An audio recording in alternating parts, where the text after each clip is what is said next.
Hola, ¿qué tal? Muy buenas noches, yo soy Daniela Moreno y el día de hoy estoy muy contenta porque hoy domingo a plenas 11 de la noche nos vestimos de palabras para rendir homenaje a una trayectoria que ha sido un largo caminar. Hay personas que no solo han vivido la historia, sino que la han creado con sus propias manos, con paciencia, con carácter y sobre todo con humanidad.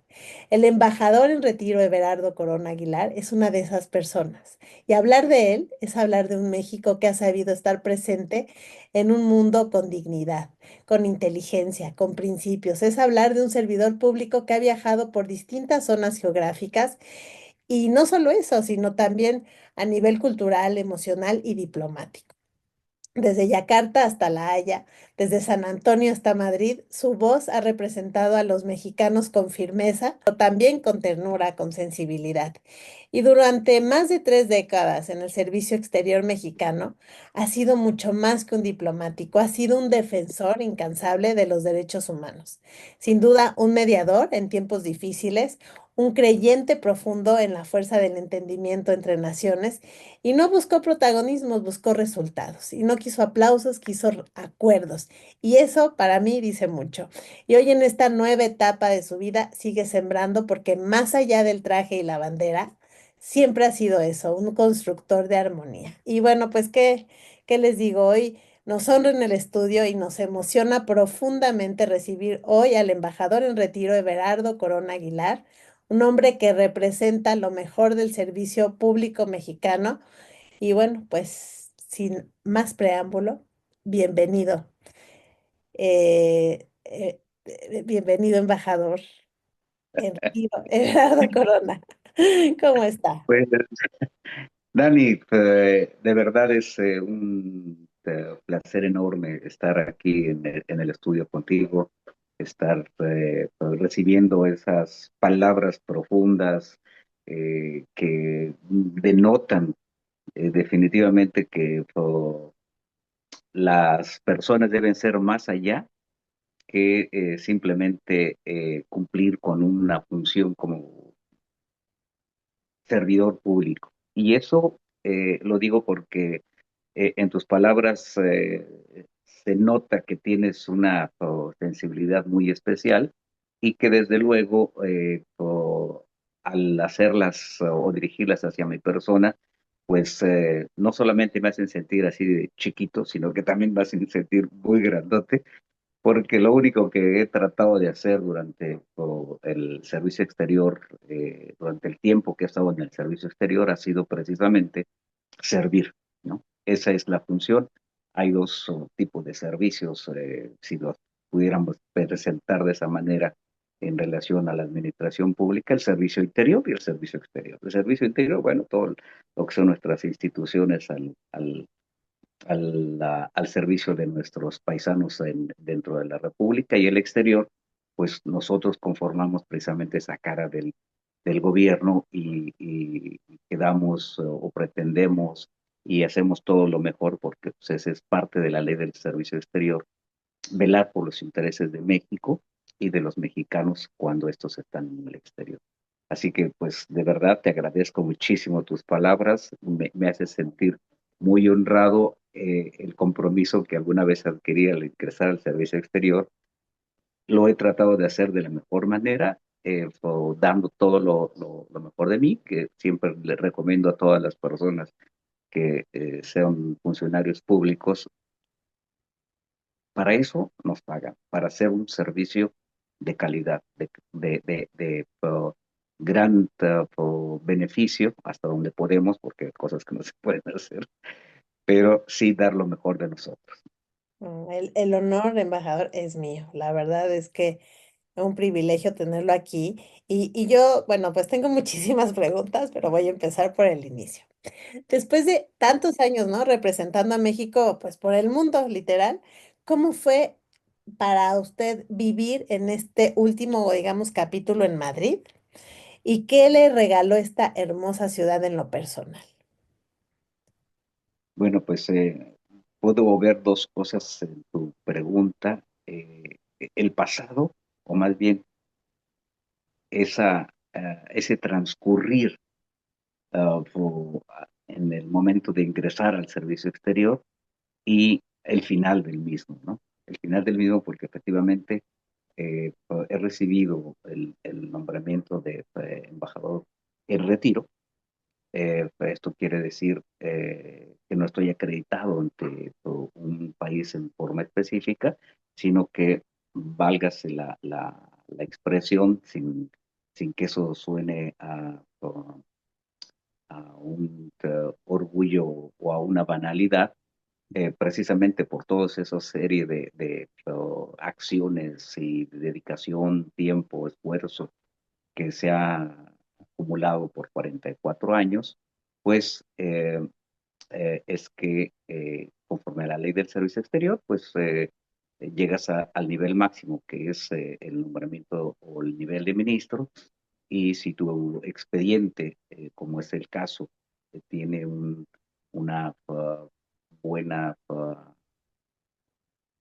trayectoria que implica precisamente la forma de haber servido, bueno, pues recibes por acuerdo de la Comisión de Personal y del propio secretario o secretaria de Relaciones Exteriores, pues el nivel de ministro, ¿no? Y en mi caso, pues el ministro de retiro. ¿Qué significa? Pues te voy a comentar algo muy sencillo. Mi periplo comenzó precisamente en España, después de haber salido del Instituto Matías Romero. O sea, aquí por primera ocasión en el exterior, representando a México. Claro, ahí vine a la escuela diplomática, eh, pero eso ya empezó a ser mi función como funcionario en el exterior. Aunque estuve estudiando, también estaba dando servicios prácticas en la propia embajada. Y ahí comenzó todo. Así que aquí termina también todo.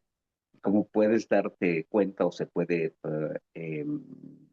concluir, es el hecho de que ¿qué significa? Pues significa precisamente un círculo donde omega, donde alfa y omega se vuelven a juntar. Entonces, es algo fenomenal, es algo muy precioso, muy agradable el hecho de que aquí haya yo comenzado y aquí esté yo terminando también mi carrera del servicio exterior. Así que, ¿qué me ha dado por España y Madrid? En particular, pues ha sido la bienvenida y la despedida, pero desde luego una serie de emociones donde por primera ocasión me sentía yo con una gran responsabilidad de defender y de representar a mi país en el exterior. Y ahora, bueno, pues termino presente con esa satisfacción que me ha dado ese andar no por el mundo, ¿verdad?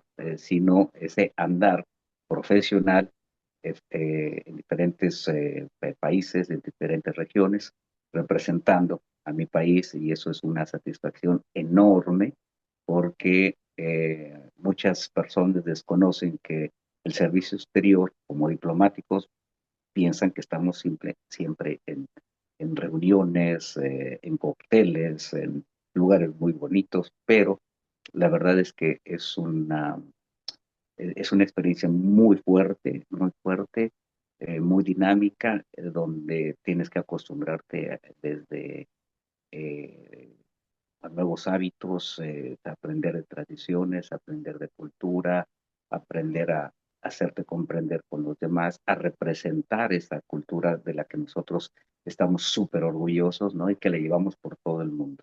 Entonces, eso es lo que ha representado para mí Madrid, para mí España, independientemente de una situación personal, que si me preguntas te comento, pero esa es la parte profesional. ¿Y hubo algún instante en Madrid, digamos, que lo marcara así profundamente, que lo hiciera detenerse y decir, esto valió cada sacrificio? Sí, te contestaría de nueva cuenta en dos sentidos, en el personal y en el profesional. Eh, Comienzo por el profesional. Sí. Profesionalmente, sí me marcó porque va ligado al personal, en el sentido de que mi padre fue novillero, el señor José Corona, así que la cultura de la fiesta brava, pues la llevo en la sangre. Mm, La llevo en la sangre y eso para mí representaba el inicio de mi carrera con una ilusión de que mi padre pudiera estar en España, de que mi padre pudiera, eh, no llegó a ser torero o a recibir la alternativa, pero sí toreo por muchas partes en la República Mexicana. Y eso me representaba una ilusión muy grande. Desafortunadamente, mi padre falleció y nunca pudo estar en España. Sin embargo, el hecho de que yo llegue a tomar la alternativa, por decirlo de alguna manera, en el momento en que recibo el nombramiento de embajador, pues eso significa para mí en lo personal, ¿sí? Quizá para algunos sea demasiado naif, pero para mí representa que mi padre haya sido encumbrado como haber tomado la alternativa y en su nombre la tomé yo precisamente en España. Así que esos esfuerzos que mi padre hizo en el ruedo, eh, que además siempre lo consideré un muy buen novillero, de los mejores diría yo, espero que alguna de estos días, ahora que me estoy en el retiro, pueda yo escribir su historia para que también se conozca la historia de aquellos que, que se quedaron en el camino, pero que han hecho mucho por su actividad profesional.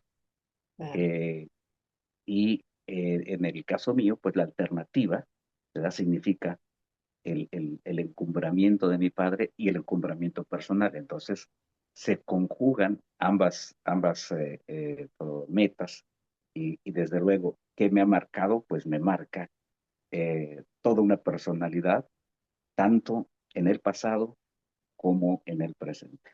Así que no puedo decir otra cosa más que agradecer a Dios, agradecer a la vida, agradecer a todas esas personas que incluso de alguna manera han sido parte de mí.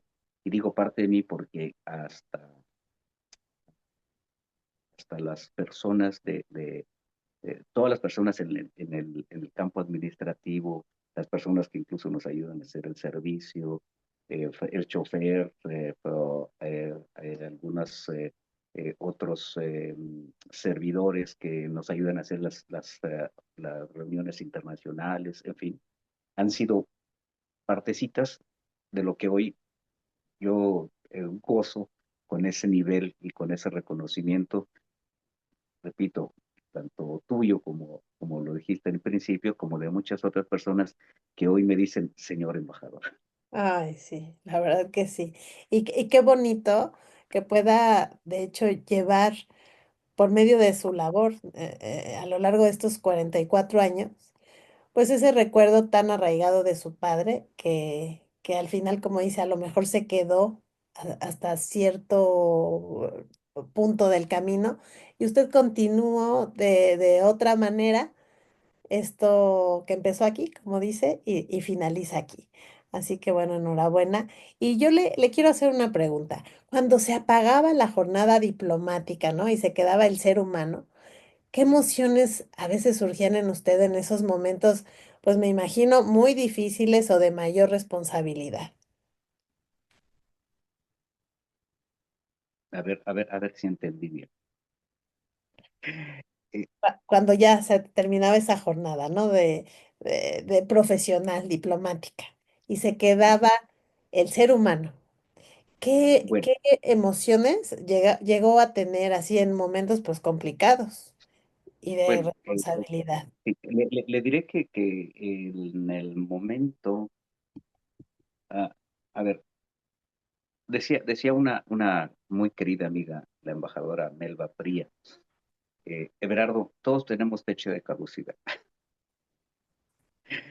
Y esta fecha de caducidad, pues efectivamente todos la tenemos, ¿no? O sea, incluso no necesariamente a través de la jubilación, sino pues la vida, como decía yo hace rato, todo comienza con un alfa y termina con un omega, no sabemos la distancia entre los dos puntos, son convergentes, a veces demasiado distantes y a veces muy, muy, pero muy cercanos, al final demasiado cercanos. Eh, yo empecé mi periodo prejubilatorio en marzo de este año, ¿no? Y termina precisamente el día 9 de junio. O sea, este periodo ha servido para más o menos acostumbrarse a una semana que está llena de domingos Sí. o de fines de semana, pero que no se llega uno a acostumbrar. Y no se llega uno a acostumbrar porque esta división que tú mencionabas entre el funcionario y el ser humano, creo que nunca debe perderse porque finalmente eh, somos efectivamente eso, somos seres humanos. Tal cual llegamos a este mundo, así tal cual nos vamos a ir. Que nos vistan y nos pongan un trajecito para irnos en el cajoncillo, esa es otra cosa. Pero realmente nos vamos así. Desnudos llegamos, desnudos nos vamos. No nos llevamos absolutamente ni un anillo, algunos se los ponen por ahí, pero al final somos eso. Eh, Desde el punto de vista un poco místico, en realidad lo que somos somos energía, pero esa energía es la que debemos de compartir, seas funcionario, no seas funcionario, seas empresario, seas comunicólogo, la profesión no te viste, lo que te viste, siento yo, es el interior del ser humano. Ese ser humano que debe ser transparente, ser humano que debe ser cordial, amigable, combinar sus diferencias para sumar y no para restar. Eso evitaría incluso muchas guerras, si lo vemos desde el punto de vista diplomático o profesional. Si pudiéramos hacer que los países sumaran sus diferencias y no que esas los enfrenten, creo que estaríamos ganando muchísimo y tendríamos una humanidad muchísimo más consciente de que somos esos seres humanos que venimos aquí a vivir la vida, pero no a destruir la vida. Así es. Así es. Y bueno, aquí viene otra pregunta. Para usted despedirse, bueno, pues de ciertos lugares, de amistades o momentos, ¿no? Incluso sabiendo que quizá pues no volverían a repetirse de la misma manera, ¿cómo fue? Bueno, la vida diplomática es muy dura. Para muchos, repito, piensan que es simple y sencillamente estar en reuniones, en cócteles, algunos hasta le llaman fiestas. No es eso, o sea, la vida diplomática, en principio, sobre todo nosotros como personal de carrera, pues sabemos que vamos a estar 2, 3 años, 4 años conforme a la ley del servicio exterior en algún destino y normalmente se supone que en 4 o 5 años tú debes de cumplir los objetivos para los que fuiste designado a esa misión. Ingresas, aprendes, confirmas tus conocimientos, reconfirmas tus relaciones y a partir de ese momento empiezas a producir nuevos acuerdos, a consolidar relaciones, a aprender de ese país o de esa región o de ese estado, en el caso de los Estados Unidos, y, eh, y ello implica que mentalmente tú te empiezas a, a ser consciente de que ya cumpliste tu misión y que seguramente te van a mandar a otra. En ese mismo contexto es que eh, es, un, es un poco difícil o muy difícil el hecho de que cuando te cambian de misión, pues seguramente vas a desarrollar una labor diferente. En mi caso, por ejemplo, pues mi experiencia me ha llevado desde los asuntos administrativos con personal de local, ¿no? Hasta asuntos de defensa de pena de muerte dentro de la propia Cancillería. Posteriormente, dentro del ámbito consular, pues es conocer desde la documentación para poder otorgar eh, documentos como son pasaportes, hacer una diligencia de carta rogatoria o bien hacer algún poder notarial, hasta brindar protección a los mexicanos en el exterior que tienen problemas, estar en contacto con las autoridades, manejar la parte política, la parte económica, en los ámbitos bilaterales, promover las inversiones, el turismo, la cultura. Entonces, cada vez te van cambiando y tú haces eh, todo tu mejor esfuerzo precisamente para entender cuál es la relación entre ese país, México, los intereses de México, promover nuestros intereses, promover visiones que vienen de empresarios a ese país y entonces tratar de encontrar al final soluciones o acuerdos que permitan, tanto en la parte política como en la parte económico-comercial o incluso académica, para promover también el intercambio de estudiantes o de profesionales, de investigaciones, la cooperación internacional, que te lleva al final a una gran variedad de conocimiento en el que tú tienes que ser capaz de enfrentarte a ello. Así que si esto te representa un atractivo, también te representa un challenge, ¿no?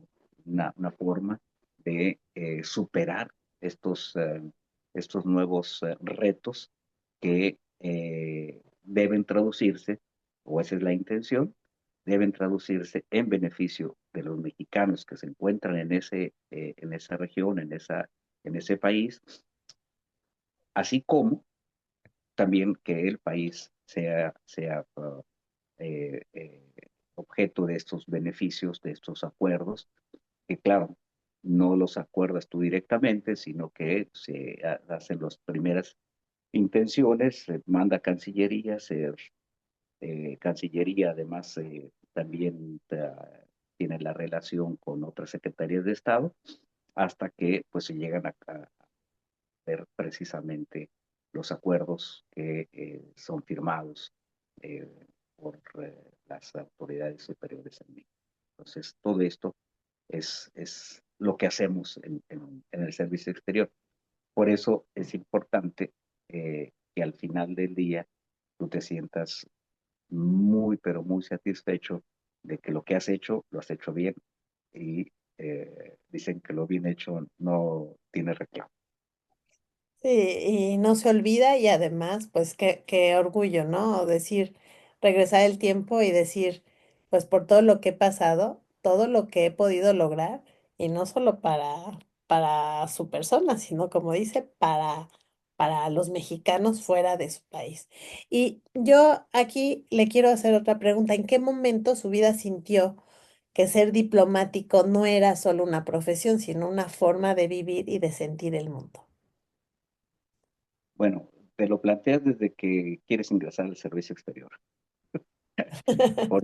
porque no poca gente estaría dispuesta a irse a otro país, a cambiarse de domicilio, a enfrentar nuevos retos, a estar en una cultura diferente, a comer diferente, a aprender a comer, a aprender a buscar los momentos adecuados para que nuestra cultura, nuestra idiosincrasia, nuestros mexicanos que viven allá tengan oportunidades de salir adelante. O sea, no es fácil, por eso se lo plantea uno desde el principio.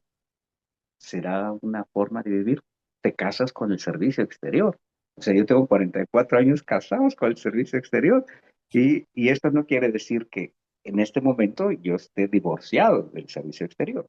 Termino una etapa, pero hoy por hoy podríamos entender esta evolución que ha tenido la diplomacia. Anteriormente la diplomacia se llevaba a cabo entre los entes digamos, clásicos de la diplomacia, como eran los estados, ¿no? Los representantes de los estados, que son los gobiernos.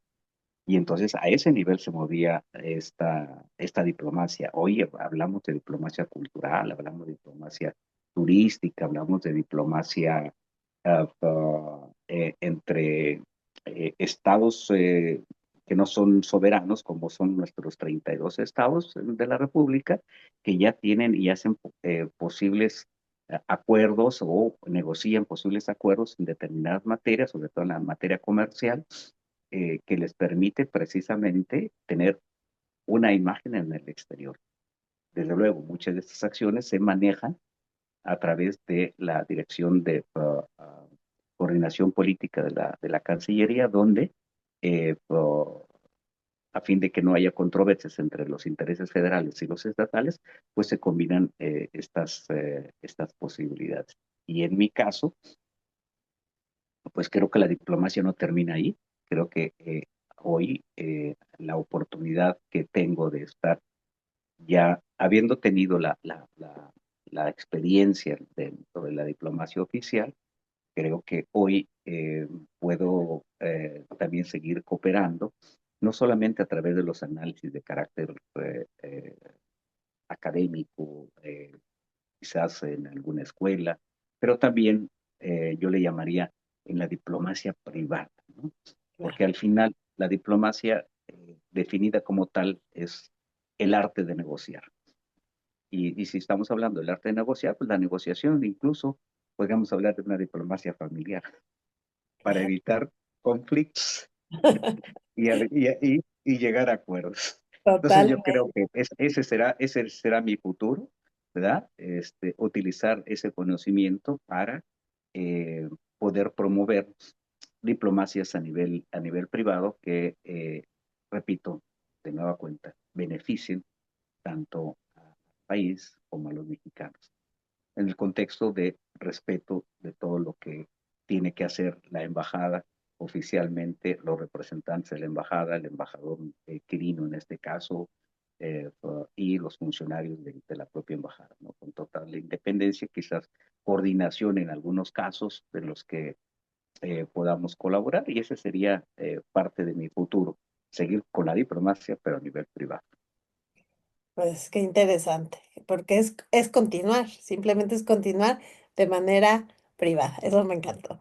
¿Y cree, cree que la diplomacia debería abrirse más, digamos, a esa, bueno, sí se abre, pero más todavía a la parte humana, artística, emocional, y dejar a lo mejor de estar encorsetada, digamos, en el protocolo, ¿no?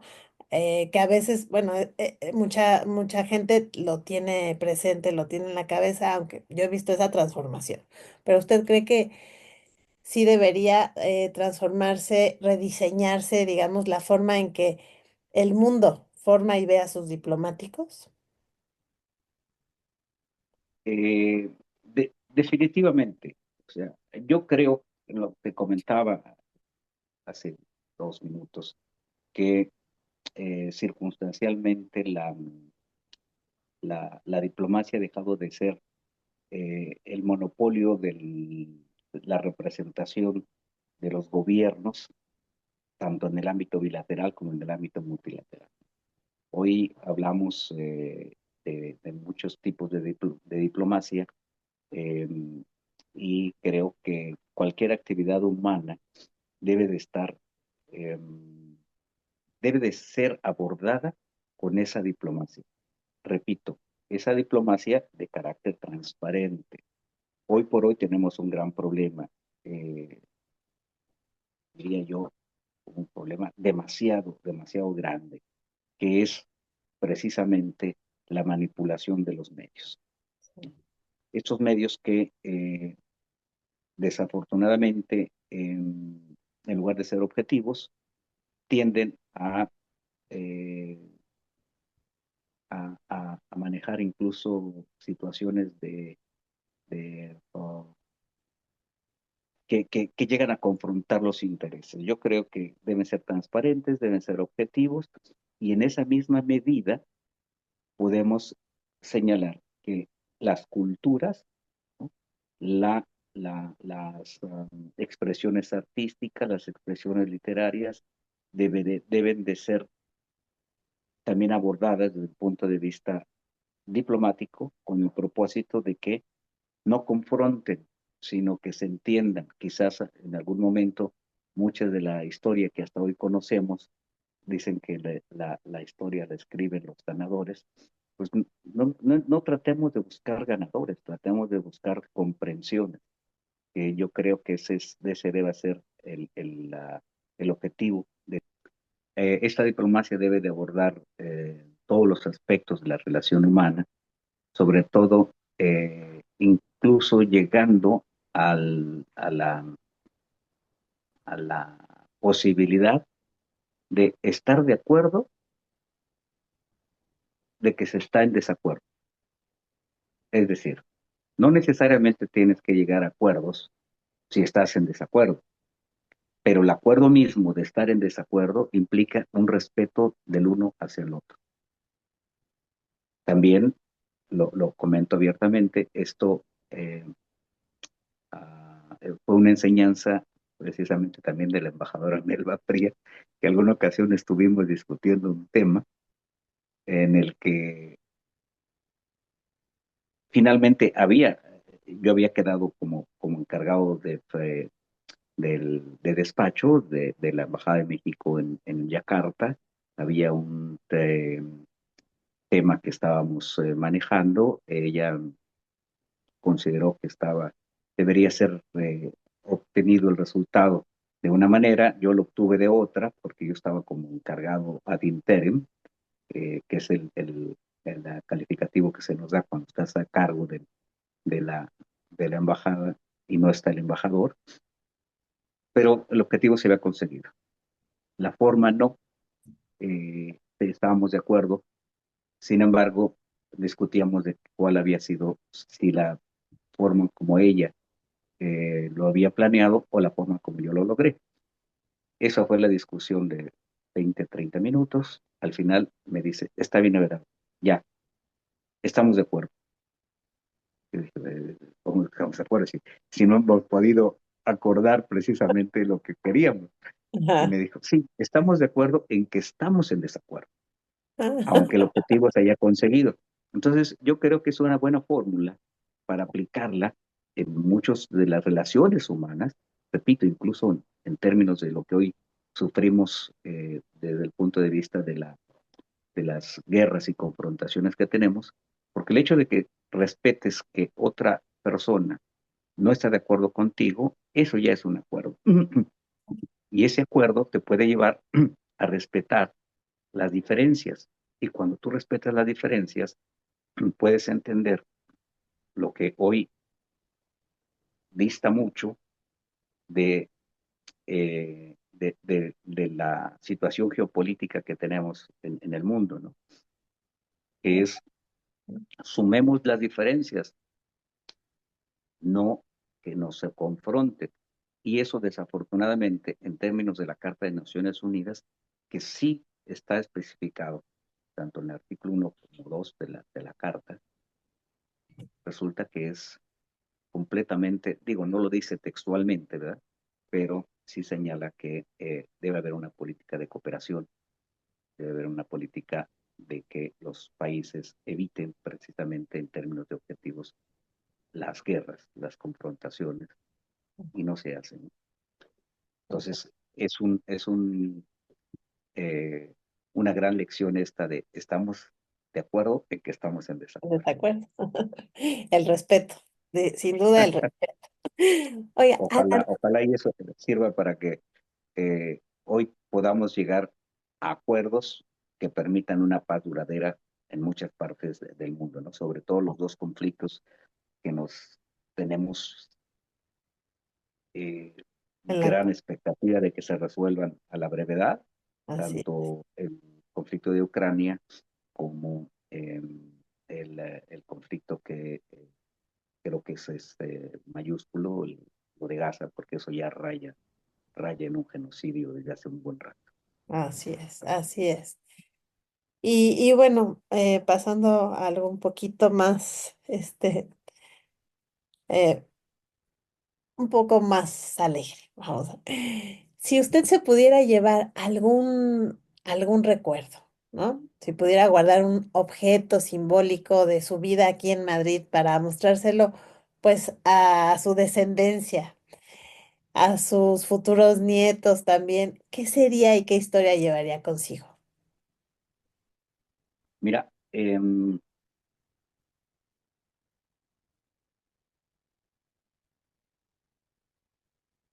hace unos minutos leía yo en el diario que Madrid ya es México.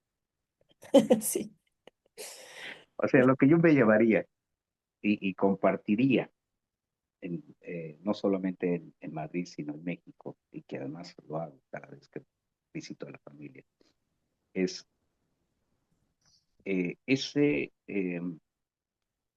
sentimiento, ¿no? Esa forma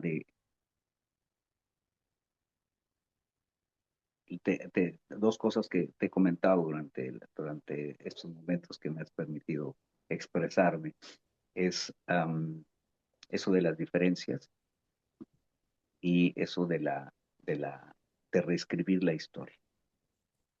Yo me llevaría dos cosas, esas dos cosas.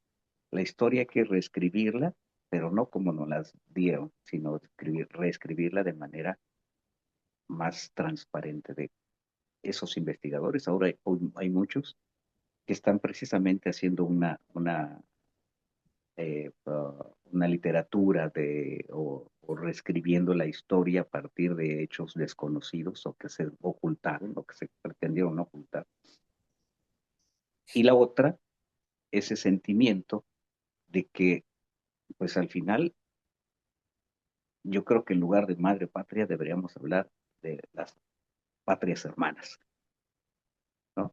Porque hemos combinado y hemos hecho una combinación estupenda que hoy por hoy México está en la sangre de España y España está en la sangre de México. Eso es lo que yo me llevaría, una forma de compartir en ambos sentidos lo mejor de cada uno, lo mejor de México, lo mejor de España. Tenemos nuestros defectos porque no somos perfectos, ni incluso en este momento tampoco hay ningún país perfecto, pero yo creo que sí podemos sacar mejor beneficio para ambas naciones, y hablo de ambas naciones como pueblos hermanos, eh, porque todavía tenemos mucho que darnos, que compartirnos, que disfrutarnos y desde luego eh, procurar que nuestros paisanos, ¿no? Y nuestro México querido siempre siga siendo México querido. Definitivamente. Y ahora que dice lo que vio que Madrid ya es México, eh, vi un video también que decía Madrid, Distrito Federal. Me dio mucha risa. Dije, sin duda sí, o sea, sí, cada vez es más los mexicanos que te encuentras por la calle, en cualquier lugar te encuentras un mexicano, ¿no? Un paisano. Entonces, pues da gusto, da alegría y ver, bueno, pues que toda la gente que viene aquí, pues es gente que viene con un sueño también a emprender, que viene a disfrutar, ¿no? Pues de una extensión de México. También lo veo así, sin duda. ¿Y a dónde va Everardo Corona Aguilar? Podemos saber cuál será su próximo destino físico y emocional tras cerrar este capítulo. Mira, te voy a contestar. Ya lo compartí dos veces o tres, o no sé cuántas veces. Alguna ocasión, antes de soñar en ser diplomático, eh, estaba yo chiquillo y am, me dije que yo quería ser un vagabundo. Vagabundo. Vagabundo, o sea, no sabía qué tipo de vagabundo, pero vagabundo, en fin. Después, el vagabundo le puso nombre o le puso un adjetivo que fue no necesariamente un diplomático vagabundo o vagabundo diplomático, pero en secundaria conocí a un hijo de un agregado un militar que dijo, mi papá es diplomático. Y yo dije, ¿qué es eso? Y ahí empezó todo a cambiar el ritmo de mi vida. Wow. Am, Después, bueno, como ya lo dijimos o lo resumiste rápidamente, pues sí, fui un vagabundo por algunas partes del mundo. Em, yo creo que todavía ese espíritu no se termina, así que seguiremos vagabundeando un poco ya a otro Claro, nivel, claro. que seguramente me va a dar oportunidad eh, esta nueva etapa de mi vida de, de conocer. De hecho, durante mi estancia aquí en España, he estado recorriendo varias regiones, tanto en Asturias, desde el norte hasta el sur, desde el este hasta el oeste, de pequeños pueblitos metidos entre la sierra. En fin, eh, eso ha sido todavía parte de mi esencia. Soy aire, ¿verdad? Eh, Así que yo creo que el aire seguirá eh, ahondando eh, o motivando mis alas y seguiré volando hasta donde pueda. Seguramente con un objetivo, y ese objetivo es no causar daño, y si puedo ayudar, las cosas no se van a quedar conmigo, las voy a compartir. Entonces, ese es Everardo Cortés. Pues mire, qué bonito legado nos deja. Y bueno, sin duda, a mí me gustaría que le dijera un mensaje especial, pues a las nuevas generaciones que están a lo mejor entre elegir alguna profesión, ser vagabundo, ¿no? Eh, ¿Qué le diría? Mira, yo les diría lo siguiente, estamos ante una nueva revolución, yo no diría industrial, pero sí inteligencia artificial, pero al fin y al cabo nueva revolución de estos nuevos mecanismos, nuevos sistemas de comunicación nos están transformando. En alguna ocasión de chiquillo veía yo la televisión y veía yo los supersónicos y se comunicaban como ahora tú y yo, ¿no? Sí, sí, A través sí. de un teléfono y se veían y se reían, en fin, y todo parecía una gran ilusión. Hoy estamos viendo que eso es completamente realidad. La inteligencia artificial está avanzando enormemente, pero también está teniendo grandes peligros. Y uno de esos peligros es que nos está atrofiando el cerebro. Es decir, hay algunas personas que se dedican a desarrollar esta inteligencia artificial, pero la mayoría de ellos, o de nosotros, que somos quienes recibimos esa inteligencia artificial, nos dejan sin posibilidad de usar el cerebro, sin posibilidad de razonar. Y eso es lo que le está pasando a las nuevas generaciones. Todo el día, si tú vas caminando por la calle, en el metro, en el autobús, en los cafés, nos están deshumanizando. Eso quiere decir que ya no tenemos contacto de persona a persona, Sí, ¿no? E implica que se busque la facilidad en lugar de la responsabilidad, porque también tenemos responsabilidad de seguir siendo éticos, de seguir desarrollando normas morales, de seguir entendiéndonos que lo que decíamos hace rato, que los desacuerdos, de que no podamos tener alguna similitud en determinada circunstancia o coincidencia, no quiere decir enfrentamiento, eh, pero buscamos la manera fácil de solucionar las cosas. Y eso es lo que las nuevas generaciones lo están haciendo. No, no, eso está muy difícil. Déjame preguntarle al doctor Google. déjame ver qué dice el GPS, si me voy a la izquierda o me voy a la derecha. Ya no pensamos, ya no identificamos lo que es prioritario.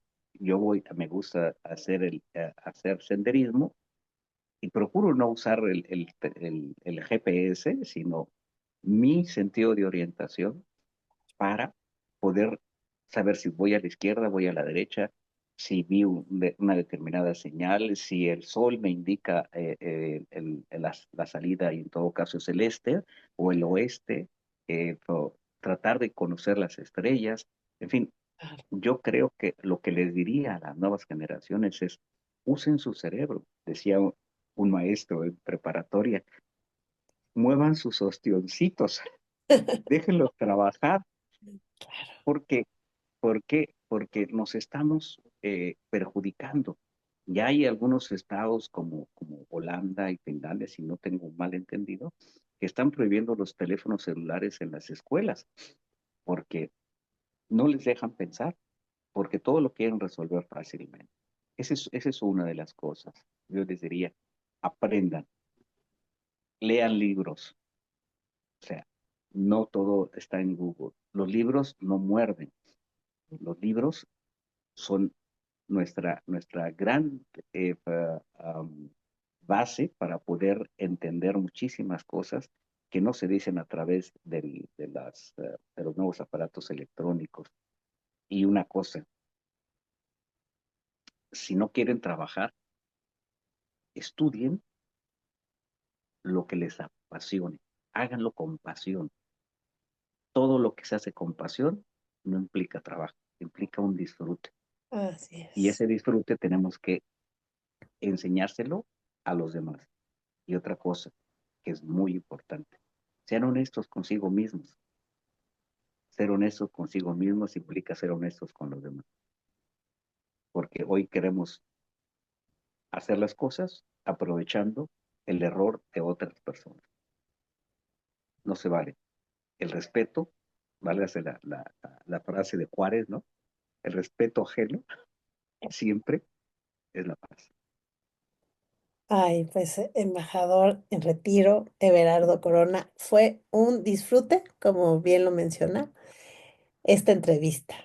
Espero que sea la primera de muchas, que la próxima sea la presentación de ese librazo que ya esperamos con ansias de pues todo este caminar de su padre, que yo creo que donde esté, en el cielo, pues estará orgulloso por este cierre de ciclo, porque nada más es un cierre de ciclo, es un continuar en privado.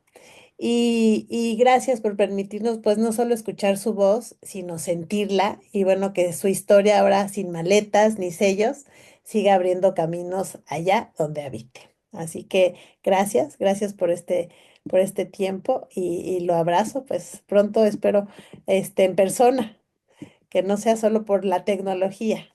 ¿Eh? Muchísimas gracias, Dani. La verdad es que también ha sido un placer y un placer poder compartir con las personas que vean esta pequeña entrevista, que la vida diplomática no es lo que se imaginan. La vida diplomática tiene muchos asegúnes, tiene muchos riesgos, tiene muchas formas de ser enfrentada y al final también muchas formas de estar muy satisfecho, como es mi caso, Ah, y y que las nuevas generaciones hagan lo que tienen que hacer. Tenemos todavía mucho que hacer por este gran paraíso que nos ha regalado el Señor. ay, pues muchas gracias. Gracias por estas palabras para esta comunidad de Cubolé. Ha sido un placer estar esta noche con usted aquí a las 11 de la noche. Gracias por su tiempo. Y bueno, pues recuerden seguirnos todos los domingos en Cubolé Radio Podcast. Hasta la próxima.